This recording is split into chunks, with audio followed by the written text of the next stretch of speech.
Apartment 4 at Blackwood.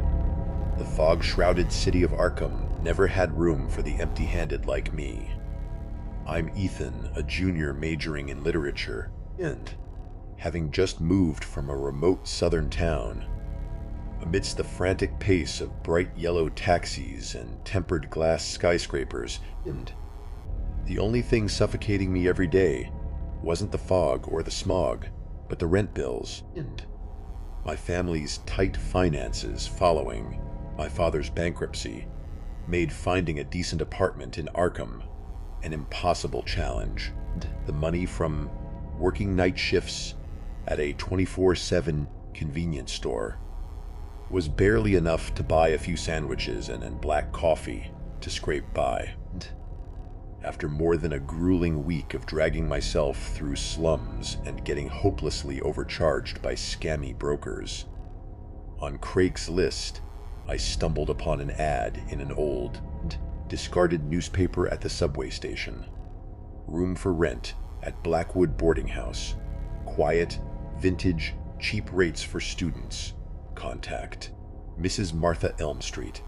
Overjoyed like a drowning man catching a lifeline, I hurriedly sought out the address. It was a late afternoon, the sky a sickly gray, churning with heavy clouds from an impending storm. The Blackwood Boarding House was tucked deep in a dead-end street, dwarfed between two abandoned red-brick industrial buildings. It was a dilapidated, three-story Victorian mansion, its exterior walls clinging with withered ivy. The wood siding had turned a dark and ashen gray from rot, and the narrow, pointed windows overlooking the street looked like the empty eye sockets of a skull. The landlady, Mrs. Martha, opened the door, and she was a woman in her 60s, wearing a faded floral dress and wrapped in a tattered hand-knit cardigan.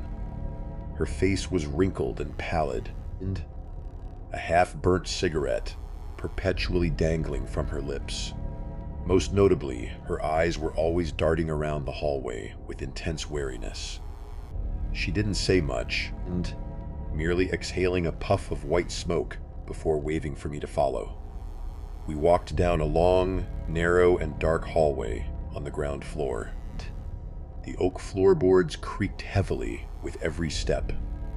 The only light came from a few flickering, yellow tungsten bulbs on the ceiling. The air was stifling, carrying a faint stench of rotting wood, tobacco, and a damp odor akin to a crypt. The hallway had a total of 5 rooms lining one side. The other side was a wall covered in peeling, lily-patterned papier-mâché wallpaper. Rooms 1 and 2 are rented by 2 dock workers. Room 3 is my storage, Mrs. Martha said, and her voice thick and phlegmy, drawing out a bunch of rusted brass keys. Room 5 at the end of the hall is still vacant. You can take a look. What about room number 4, ma'am? And I blurted out as we passed the thick oak door of room 4. The door was shut tight, locked with a massive iron padlock, and the strangest thing was a cracked wooden crucifix hanging on the door, and a thin line of white salt sprinkled along the gap at the bottom. Mrs. Martha froze for a second. The cigarette on her lips trembled, and her eyes darted quickly past the crucifix before averting her gaze. She cleared her throat, trying to dispel her unease. The heating system and pipes in that room are busted. I'm waiting for the plumber, locked it up so the rats wouldn't get out.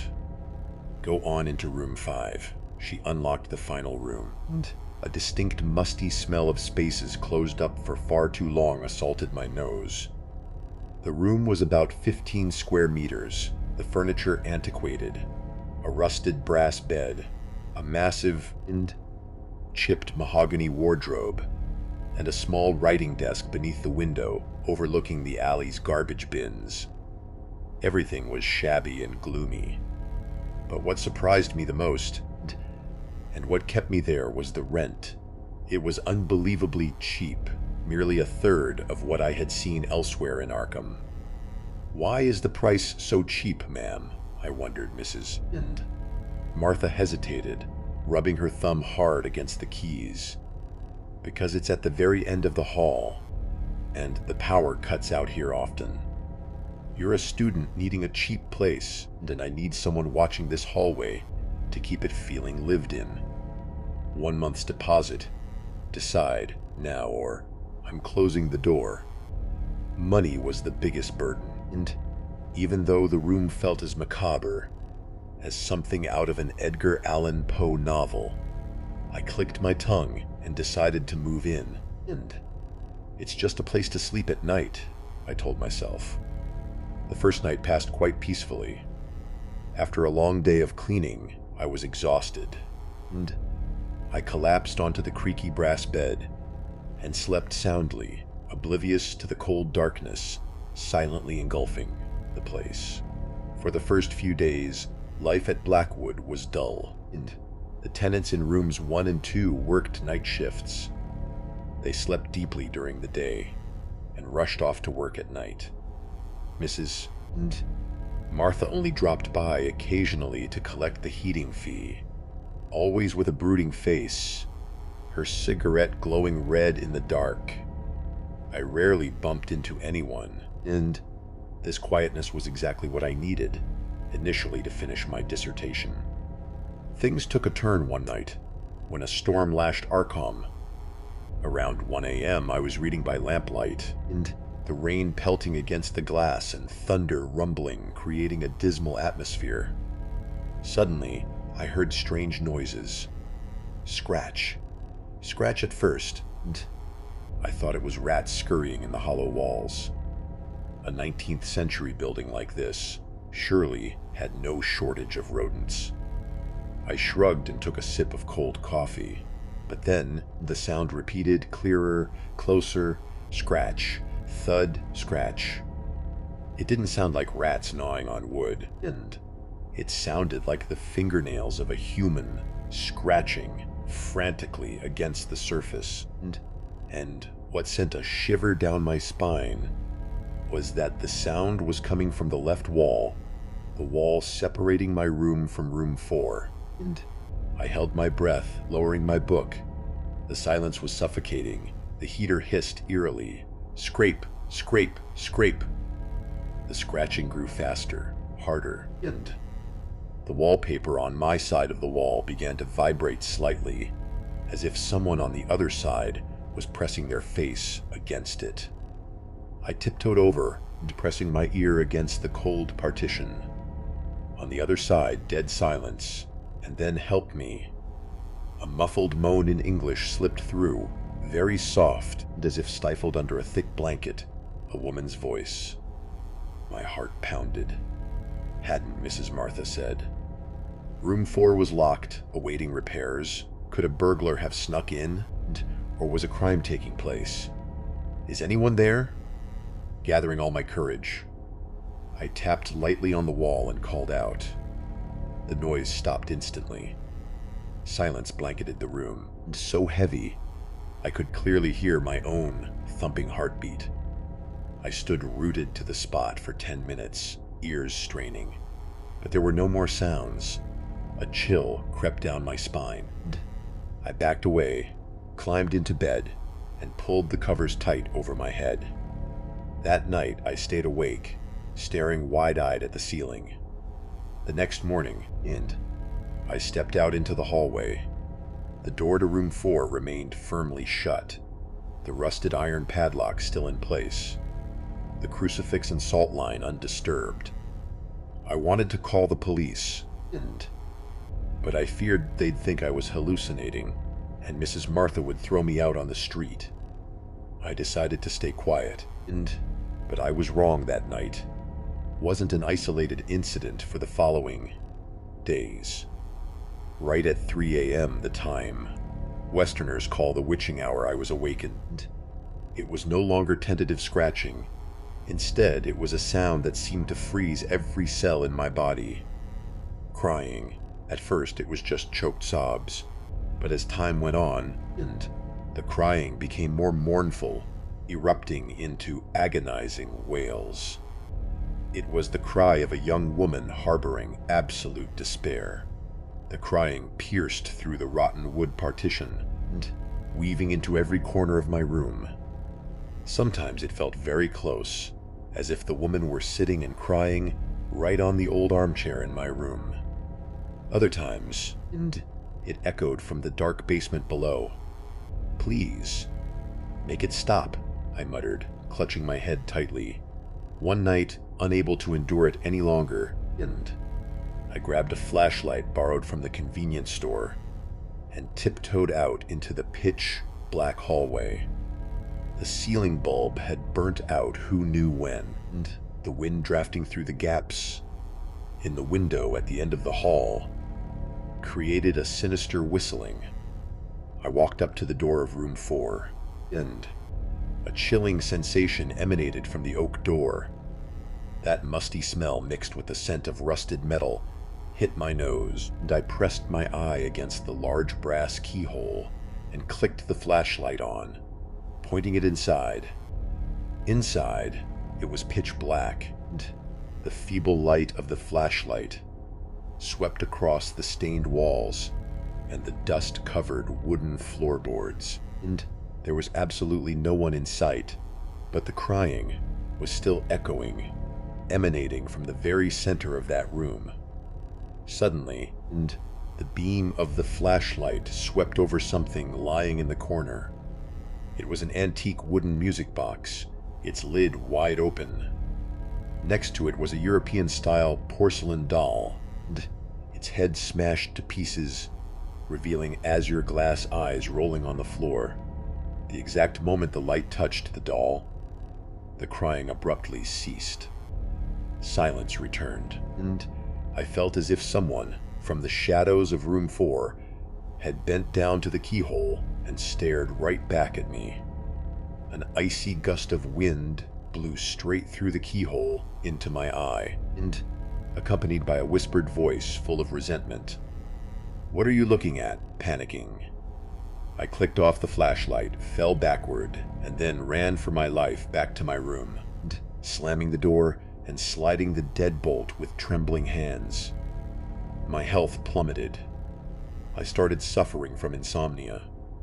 Dark circles etched deeply under my eyes, and I realized I couldn't keep running away. Sunday morning, I knocked on the door of room 1. I found David, a mechanic in his 40s, with a stubbly face and holding a half-finished bottle of Budweiser. "Hi, I'm Ethan from the last room." I tried to keep my voice steady. "Have you been here long?" David narrowed his eyes. "Almost a year." "And what's up? You saw something at the end of the hall, didn't you?" I nodded, briefly recounting what I'd heard. "And David took a sip of beer, pulled me out into the hallway and lowered his voice. "Listen, kid, I've only heard rumors from previous tenants. That room 4, it's cursed." "Cursed?" "Last winter, a young woman named Emily rented that room. She was a student at the School of Dramatic Arts, very beautiful. Emily got pregnant by some rich kid, but he denied responsibility and abandoned her. Emily broke down, locking herself in her room for weeks." David shuddered. "One night during a massive blizzard, the heater broke, and people smelled an overpowering stench of rotting meat. The police broke the door down and found her hanging by an electrical cord from the ceiling fan. Her corpse was frozen stiff and eyes rolled back. The baby in her womb was dead too. The blood in my veins felt like ice. The image of the smashed porcelain doll flashed in my mind. Since then," David continued, "and that room's been locked. Mrs. Martha even got a priest to perform an exorcism, hung the crucifix, sprinkled salt, but it was useless. At night, and people still hear Emily scratching the walls, crying for her baby, and sometimes her music box plays its creepy tunes on its own. Mrs. Martha is greedy, so she hid it from you, and take my advice, pack up and leave while it's still light." I trudged back to my room. I was living wall to wall, with a vengeful spirit full of spite, and I didn't have enough money to rent somewhere else right away, and I had to try and hold out for one more night so I could move into the university's temporary dorms in the morning. I prepared several mugs of strong coffee and turned on every light in the room and blasted rock music. I sat huddled on the bed, my hand tightly clutching a silver crucifix I'd hastily bought at an antique shop, and my eyes wide open, staring intently at the wall. 11 p.m., 12 a.m., 1 a.m., everything remained normal. Exactly 3 a.m. Pop! The tungsten bulb on the ceiling exploded, and pitch blackness descended. The radio suddenly burst into static hiss, then switched to playing a slow, scratchy symphony, the very melody from the music box in room 4. Scratch, and scratch, crack, violent scratching erupted. The wooden wall between the two rooms began to splinter. The wallpaper tore off in large chunks, and accompanying it was Emily's agonizing shriek. Why? Why did you abandon us? The temperature in the room plummeted below freezing. My breath formed white puffs of smoke, and the surface of the coffee mug on the desk froze over. In seconds, I lunged for the door, my hands trembling as I tried to turn the key, but the lock felt jammed tight. Suddenly, and I heard a creaking sound coming from the massive mahogany wardrobe in the corner of the room. The wardrobe door slowly cracked open. From the darkness within the wardrobe, a pair of pallid, deathly white hands with long, filthy nails reached out, gripping the edge of the door. A figure slithered out. It was Emily. She wore a torn white nightgown, stained yellow with blood. Her once golden blonde hair was now unkempt and matted. Her face was ashen, and a sickly purple, her eyes bulging, completely white with no pupils. Around her broken neck was a deep, bloody groove from the electrical cord. She didn't walk. Her body hovered, and gliding toward me, her feet suspended inches above the floor. The corners of her mouth stretched into a grotesque smile that reached her ears. "Give me back my child. Give me back my child." I raised the silver crucifix high, stammering out Bible verses, but Emily just tilted her broken head and let out a jarring laugh, and the crucifix in my hand suddenly turned searing hot like a red coal, making me scream and drop it to the floor. She lunged, her hands as cold as ice clamping tightly around my neck and lifting me clean off the ground. I struggled desperately, oxygen running out, the stench of rapid decomposition invading my lungs as my consciousness faded, and all I heard was the macabre melody of the music box before I sank into darkness. I woke up when the cold morning sunlight of Arkham streamed through the window, and I was lying sprawled on the freezing wooden floor, my throat raw and burning. I rushed to the mirror on the desk.